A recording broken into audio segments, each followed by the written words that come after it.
Bonsoir. Je vous souhaite à toutes et à tous la bienvenue. Merci d'avoir répondu à notre invitation. C'est un jour important pour nous. J'espère que nous pourrons partager cet événement.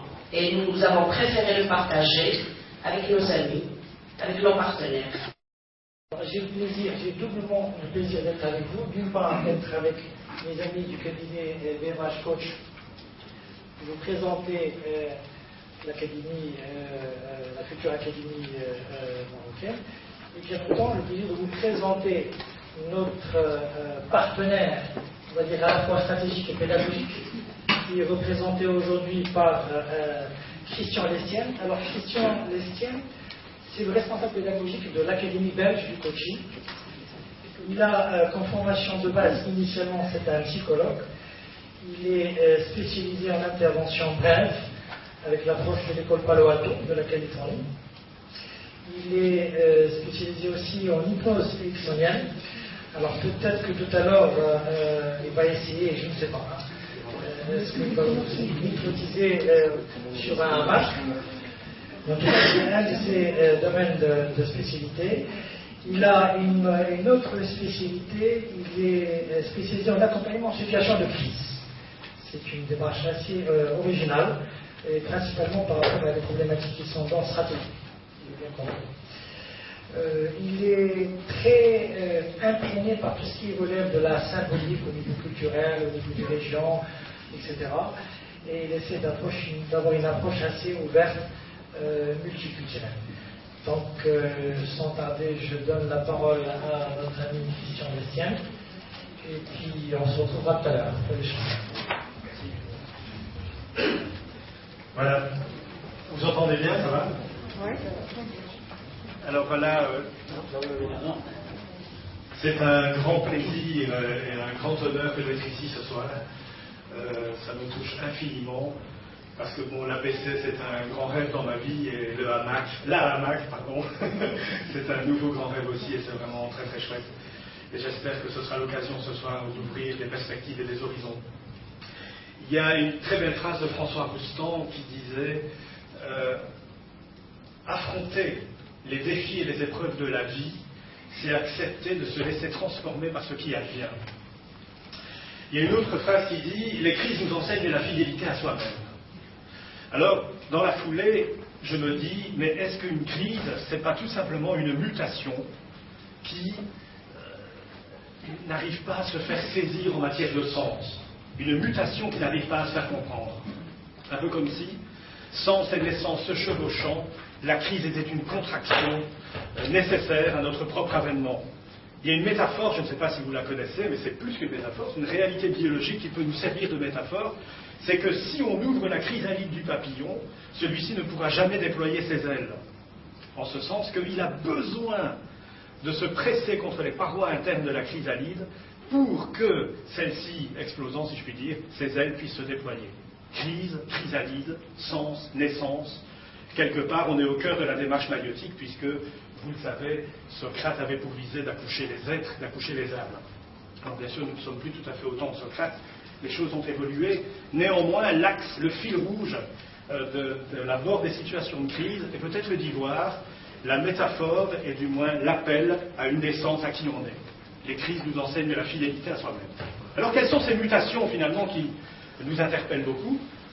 Ces mutations, sans entrer trop dans le détail, parce que vous lisez la presse comme moi, elles sont au nombre de 5 au niveau géopolitique, au niveau mondial.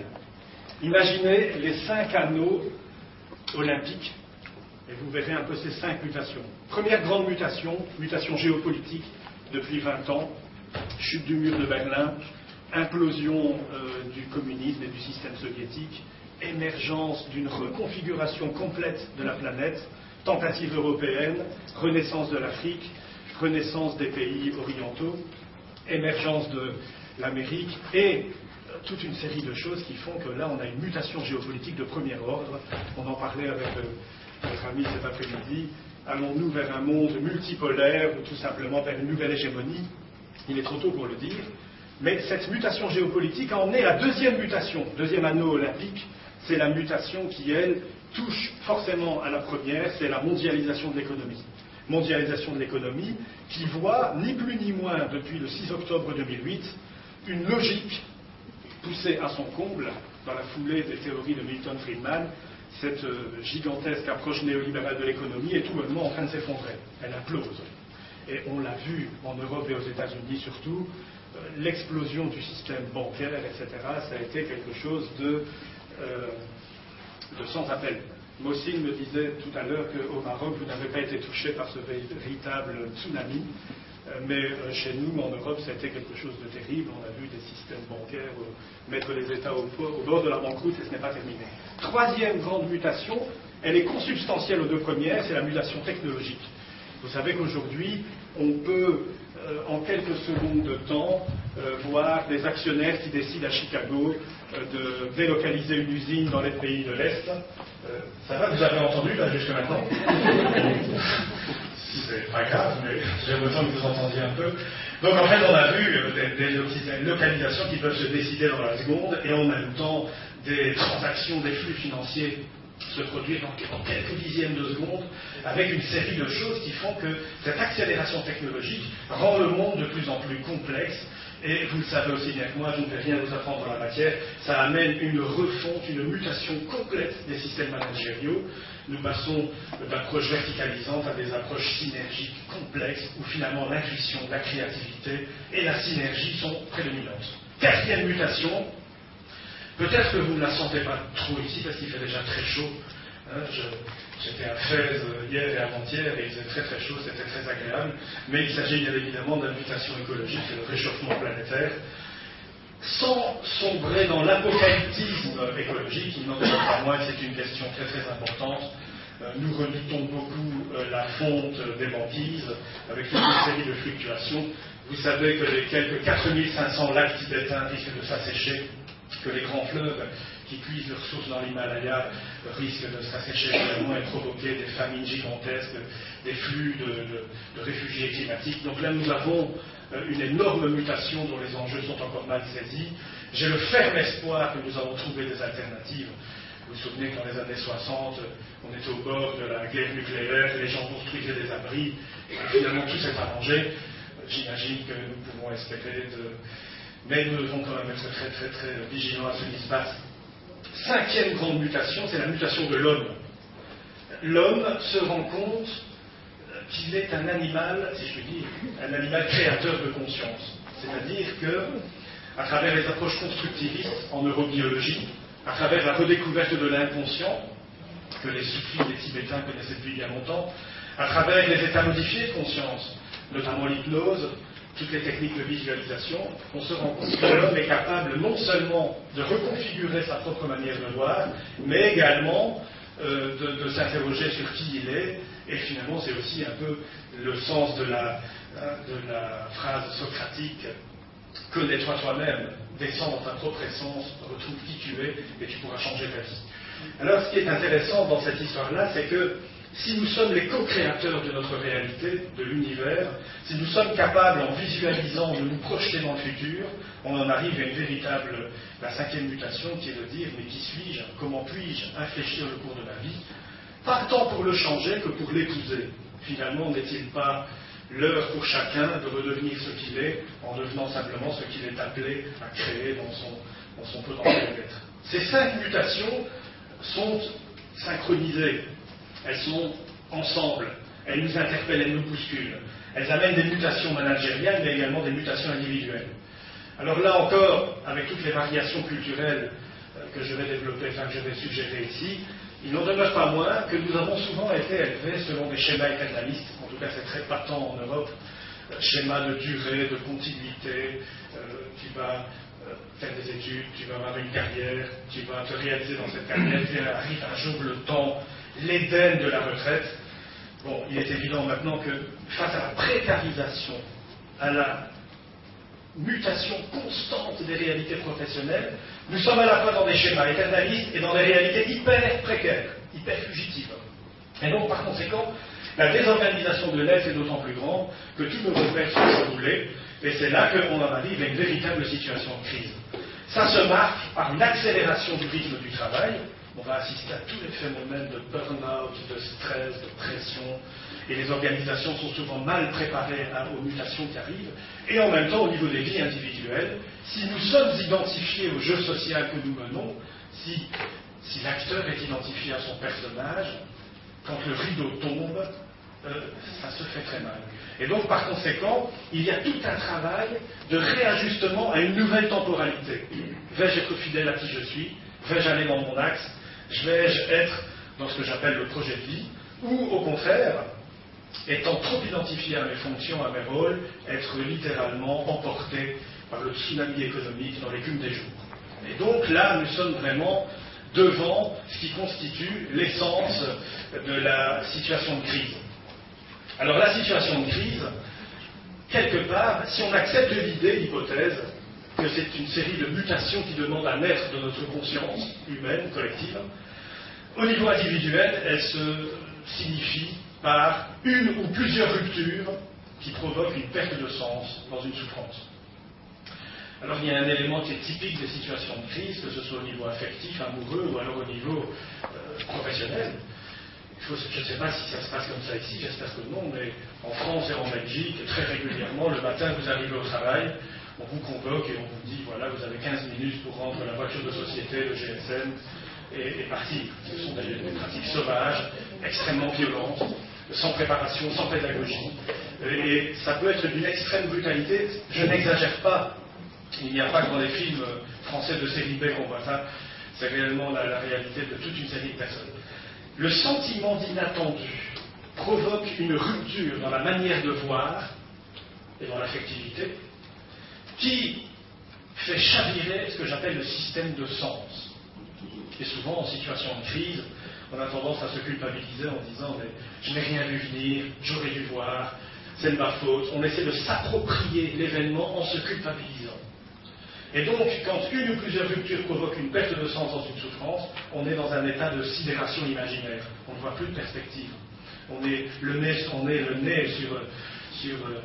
le sol, finalement, et on se dit, je suis tombé par terre, vais-je me relever? Et par conséquent, il y a là quelque chose de très important, puisque c'est la temporalité qui est fissurée, qui est blessée. Et qui dit temporalité blessée, il y a souvent un corollaire à ça, c'est la perte d'estime de soi. C'est tout le problème des situations de crise, c'est que si elles ne sont pas anticipées, si elles ne sont pas préparées, si on ne fait pas montre d'une pédagogie, d'une intuition de leurs possibilités, les gens n'étant pas préparés, ils vivent des situations très difficiles. Et la perte d'estime de soi est quelque chose qui, paradoxalement, n'a rien à voir avec la confiance en soi.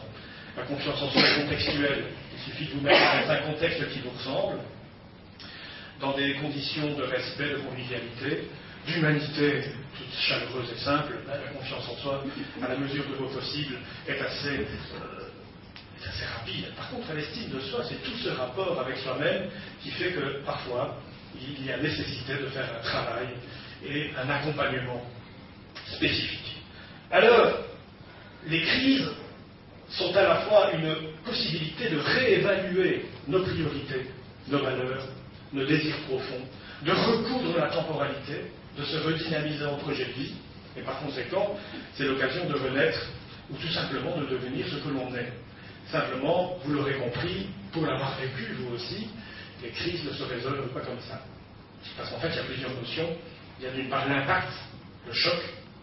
Il y a la crise, tout choc ne provoquant pas forcément une crise, mais la crise étant liée à la perte de sens. Il y a crise quand vous ne voyez plus où vous allez et le sens de ce qui vous arrive. Et puis, il y aura de toute façon un travail de deuil.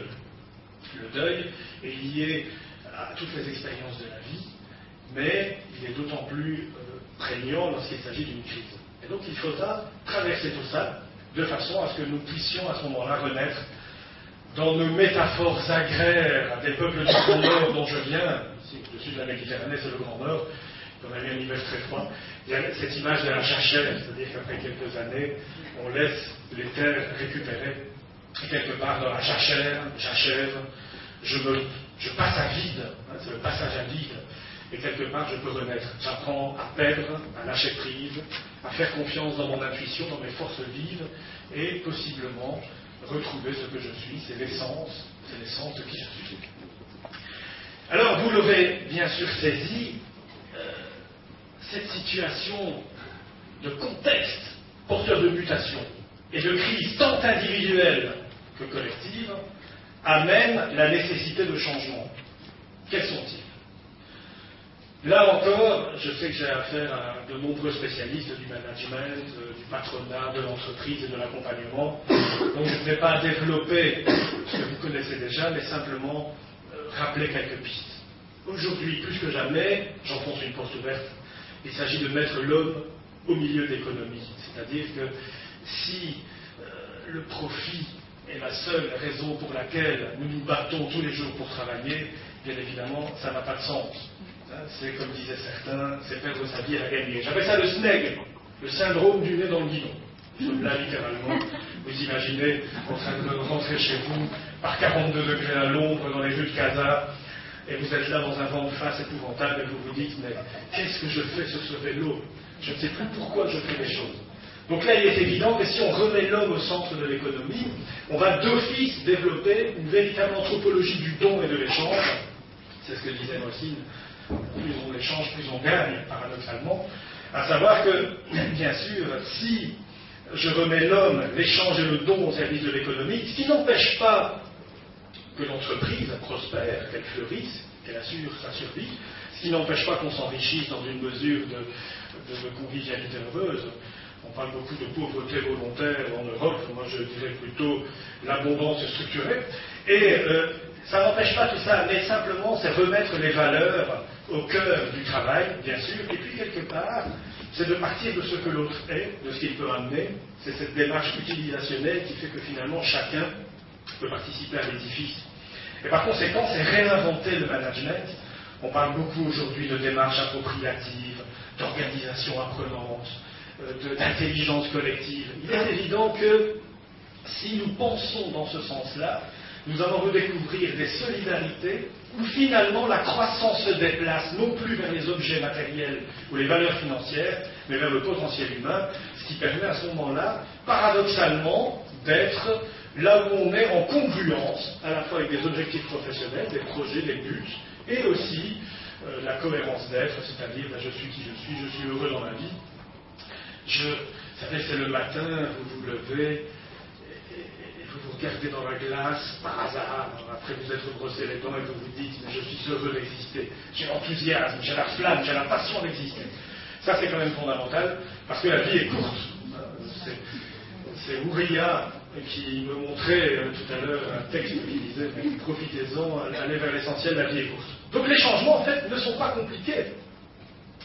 Il s'agit de remettre l'essentiel au cœur du système en sachant que ça ne contrevient pas à ce que les logiques économiques qui ont cimenté finalement la prospérité de nos nations soient quand même honorées. Ce n'est pas un discours manichéen de rejet, etc. Non, c'est une utilisation autre qui permet de générer du sens et finalement de permettre à chacun d'optimiser ce qu'il est au service de son projet. Je crois qu'il y a une congruence possible entre le projet de vie de la personne et l'épanouissement des collectivités, que ce soit au niveau de la famille, du quartier, que ce soit au niveau des appartenances symboliques ou tout simplement un pays, un continent et bien sûr la planète. Alors, tout ça n'est pas très original, mais que vient faire le coaching là-dedans, me direz-vous? Christian Godin, philosophe français, définit l'éthique comme ce qui est relatif à l'action et au sujet de l'action. Ce qui concrètement veut dire, est-ce que je suis juste en tant que sujet créateur et respectueux, et est-ce que mon action est juste? Quelque part, on touche à l'âme du coaching.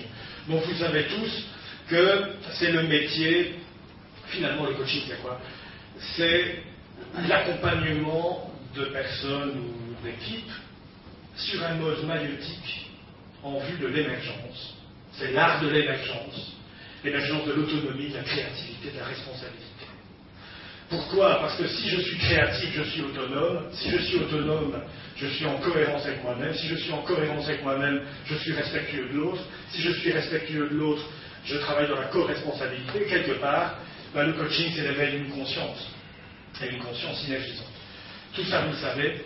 Le tout, bien sûr, au service d'un but. Une action, un objectif professionnel.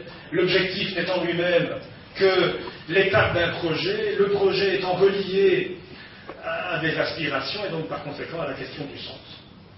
Alors, ce qui est très intéressant, et j'y vois le signe d'une autonomisation collective de grande ampleur, c'est que face à tout ce bouleversement des repères, l'humanité a ressenti le besoin de se prendre en main en s'accompagnant les uns les autres.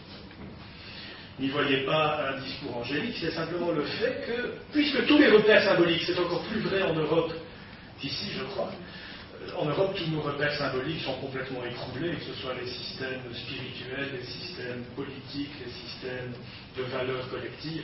C'est un véritable chamboulement avec le corollaire qui est le pire de tout, c'est le désenchantement. Il suffit d'allumer TF1 ou France 2, le journal de 20 heures, vous avez tout compris. Une pratique extrêmement subtile du désenchantement. Et donc, puisque tous nos repères sont chamboulés, nous sommes obligés de nous construire des valeurs qui nous permettent de nous débrouiller nous-mêmes, mais toujours en phase avec le respect d'autrui, parce que nous ne sommes pas seuls. On dit souvent, oui, mais la liberté s'arrête où commence celle des autres. Non, la personne libre n'a qu'un seul souci, c'est que l'autre soit le plus épanoui. Je crois que c'est évident. Nous sommes des jardiniers de l'âme humaine. La graine est déjà dans le sol, tout ce que nous faisons, c'est déblayer. Si vous voulez une autre métaphore, nous déblayons le torrent de vie, des galets, de la résignation. C'est François Roustan toujours qui disait, c'est extraordinaire parce qu'il a développé une notion que j'appelle l'ipradia.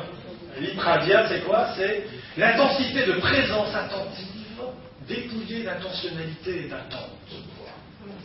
Et Roustan dit, oui, l'intensité de présence attentive, ipra, dépouillée d'intentionnalité et d'attente. C'est comme dans l'amitié, finalement, la vraie amitié.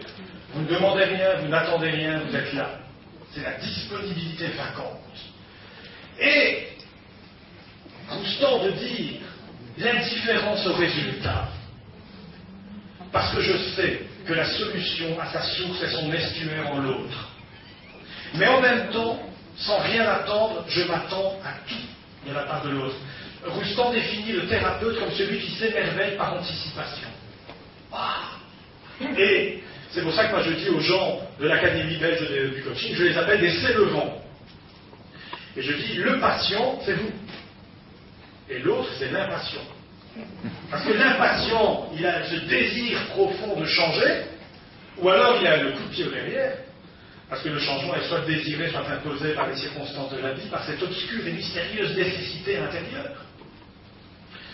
Vous savez tous qu'on a chacun sa place dans l'univers et que finalement, le tout est de s'ouvrir à cette place, de la laisser s'écouler, de laisser ce chemin se dessiner. Et donc, par conséquent, le coach pratique une véritable ascèse spirituelle. Il est comme les soufis. Avec moi aussi, on a énormément parlé du soufisme, puis je reviens de Fès en plus, où j'ai vu les derviches, c'est extraordinaire. Les soufis, comme les grands mystiques tibétains, d'ailleurs et certains mystiques chrétiens, sont des gens du passage à vide pour laisser fleurir l'autre. Et quelque part, le coach est un véritable ascète qui doit être bien dans son assiette, vous savez, quand même dans son axe. Et donc forcément, c'est un travail de l'énagage, c'est un travail de la rigueur, c'est un travail du lâcher-prise. Et finalement, cet accompagnement est un accompagnement qui vise l'émergence par une justesse du questionnement. Et en cela, finalement, il y a une double naïveté. La première naïveté, ce serait la toute-puissance du coach, qui a tout compris. Surtout s'il est bardé derrière le bouclier d'outils dont tous sont plus ou moins obsolètes. Un outil n'est jamais qu'une approche partielle et partielle. Et puis l'autre serait de dire, les doigts de pied en éventail, si vous imaginez la scène, c'est de dire, tu as la solution en toi. Tout est là. Bon, donc, vous savez qu'à Paris, 500 € l'heure la séance de coaching. C'est un scandale. Et donc, quelque part, de dire à l'autre, tout est en toi, oui.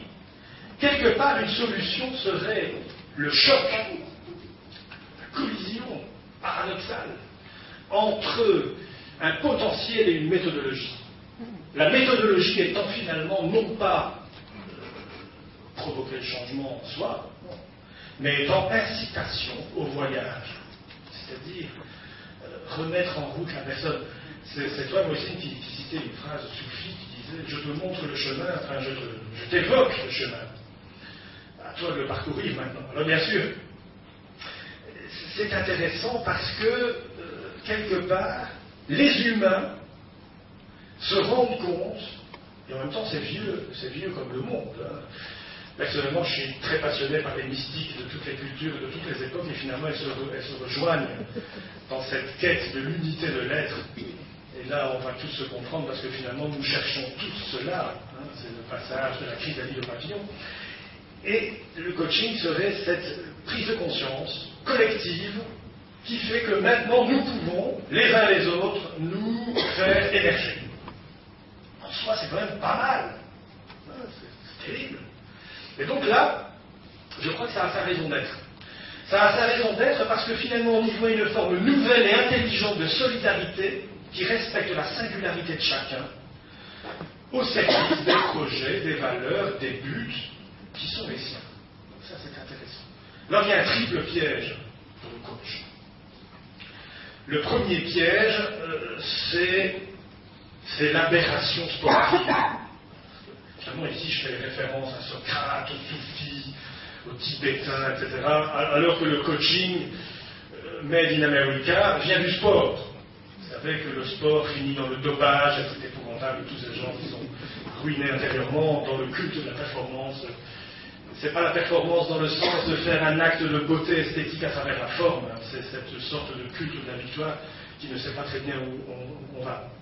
Et donc là, l'idéologie sportive a été quelque part un paradoxe, et je crois que le coaching européen, et maintenant on va parler du coaching africain, hein, parce que nous sommes sur le très beau continent d'Afrique, est quelque part en rupture avec ce coaching anglo-saxon qui est une forme de tutorat instrumentalisé, etc., qui est une forme de formation individuelle, alors que ce n'est pas du tout la démarche telle que sur un mode magnétique nous la préconisons. Donc, mais ça maintenant tout le monde le sait, le sport c'est fini. Alors, deuxième grand piège, l'idéologie managériale. Ça, c'est l'injonction hypnotique, pervertissante, qui fait que, ayant introjecté ces valeurs néolibérales, au sens un peu. Et là encore, j'insiste, ce n'est pas une critique de l'entreprise ce que je fais là, c'est plutôt la critique d'un discours collectif. L'introjection de ces valeurs néolibérales de performance dans l'obligation libre et consentie d'être épanoui et de réussir sa vie. C'est atroce. Je crois qu'il faut réapprendre les enfants à perdre, dans les deux sens du terme. Apprendre à perdre avec fair play et puis apprendre à lâcher prise. Et quelque part, l'idéologie managériale, elle a donné un coaching de performance, de culture, le champion qui est en nous. Alors moi, sur mon hamac, je me dis, bon, le champion de la contemplation, de la méditation, de la quête du sens, de l'acte poétique. Quelqu'un demandait qu'est-ce que c'est l'hypnose, mais c'est quand vous vous éveillez un matin avec un regard poétique. C'est ça l'hypnose. C'est la grégoréose, c'est l'éveil, c'est pas le sommeil. Deuxième écueil, l'idéologie managériale. Avec en plus ce presque cynisme, la solution est en toi. Ça vous coince méchamment. Ça rejoint la vieille psychanalyse freudienne telle que Bateson l'a critiquée. Bateson, qui est un anthropologue américain d'origine anglaise, né en 1904, qui disait, voilà, dans la psychanalyse, si vous n'êtes pas d'accord avec l'interprétation du psy, c'est une résistance. Si vous prenez votre temps, ça dure. Psychanalyse, Woody Allen, hein, vous connaissez Woody Allen, 40 ans de psychanalyse. Le psychiatre lui téléphone le matin. Je sais bien quand c'est la psychanalyse, rassurez-vous, mais c'est les paradoxes du discours clos que je dénonce ici. Donc quelque part, vous êtes obligé de, si vous prenez votre temps, c'est le transfert. Et Freud disait lui-même que le transfert est à la fois le levier et l'obstacle d'analyse. Si vous guérissez, fuite dans la guérison. Donc vous êtes dans des paradoxes. Le coaching, deuxième écueil, idéologie managériale, vous avez le devoir implicite, de manière libre et consentie, de réussir votre vie en sachant que vous avez la solution en vous. Le culte de l'excellence. Conclusion de burn-out. Icare. C'est un sérieux problème. Troisième piège, le coach qui est identifié inconsciemment à un outil. rabotisation de la pensée. Les outils sont au service d'une pensée créatrice qui s'affine grâce à eux. Mais si on se réfugie dans un outil, nous ramenons l'homme à la mesure d'une technique, ce qui n'est pas l'essence de l'art, parce que techné à l'origine c'est l'art, avant de devenir la technique. 3 degrés.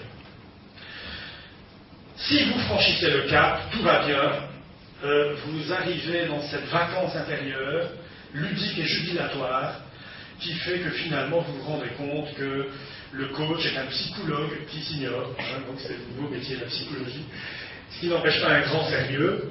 Et ce qui est intéressant, c'est que c'est le métier, je crois, de l'enthousiasme partagé dans l'effacement respectueux. Et par conséquent, démarche écologique de respect, mais de suscitation. Ce métier a tout à fait sa place, je crois, dans une culture en évolution qui non seulement vise l'émancipation des individus, mais reste fidèle à ses mythes, à ses valeurs, à ses projets collectifs, à ses visions. Car effectivement, c'est sans doute l'une des grandes redécouvertes de la psychologie contemporaine, c'est qu'en visualisant créativement sa vie, on la provoque, et ça rejoint tous les enseignements d'Ibn Arabi notamment. Alors voilà, le but de cette rencontre est avant tout d'interagir, mais je voudrais simplement conclure en disant que si les crises sont l'appel de mutation à naître à qui on est, grandir à travers les crises, seul, dans son esprit de solitude, parce que c'est le but du coaching aussi, c'est que chacun se débrouille tout seul, ou accompagner la démarche à son sens, et je pense que c'est dans cet esprit que la hamac, vous avez compris le jeu de mots, hamac, c'est à la fois Haute Académie Marocaine de Coaching, ce qui pourrait paraître très prétentieux, mais c'est aussi hamac, restons cool. C'est Voltaire qui disait « La gravité est le masque des imbéciles ». Je crois que tous les grands sages de l'humanité avaient un rire socratique. Et dans cet esprit, je vous souhaite une excellente soirée en vous remerciant encore du grand honneur que de m'avoir accueilli parmi vous.